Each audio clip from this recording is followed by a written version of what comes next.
কি হৈছিল? তাৰমানে আজি মোৰ 9:30 মানত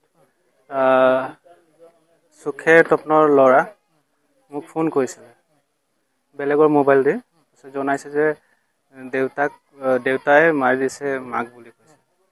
মই আধা ঘণ্টাৰ পাছত ঘটনাস্থলীত আহি মই ঘটনা স্পটত আহি দেখো যে মাইকী মানুহজনীক মানে মৰিয়াই হত্যা কৰা বুলি। কিহেদি মাৰিছে কিবা গম পাইছা? এইটো ইয়াতে দেখিবলৈ পোৱা গৈছে যে এই ইটা বনোৱা যিটো ফাৰ্মা আছে ফাৰ্মা দি মাৰা হৈছে মৰিয়াই হত্যা কৰা বুলি। পুলিচে ইনভেষ্টিগেশ্যন কৰি আছে। এতিয়া বৰ্তমানলৈকে পুলিচে আহিছে আৰু এইটো ইনভেষ্টিগেশ্যনটো চলি আছে। গিৰিয়েকক ধৰিছে নেকি? গিৰিয়েক আছে ইয়াতে ধৰিছে। কেতিয়া ৰাতি হৈছে ঘটনাটো? এইটো মাজ ৰাতি হৈছে আপুনি ঘটনা। গাঁওবুঢ়া? হয়, মই এই গাঁৱৰ স্থানীয় গাঁও প্ৰধান। কি নাম? মোৰ নাম জেকচন হৰ। ছাৰ এটা হত্যাকাণ্ড সংঘটিত হৈছে, আপুনি আহিছে।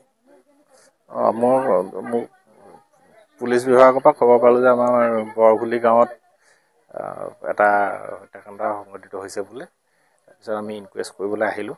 তাতে আমি গম পাইছোঁ যে এই জুলি তপ্ন বুলি মানুহ এগৰাকী তেখেতৰ মৃত্যু হৈছে। বাকীখিনি আমাৰ পুলিচে ইনভেষ্টিগেশ্যন কৰিবলৈ আৰম্ভ কৰিছে। স্বামীয়ে মাৰিছে?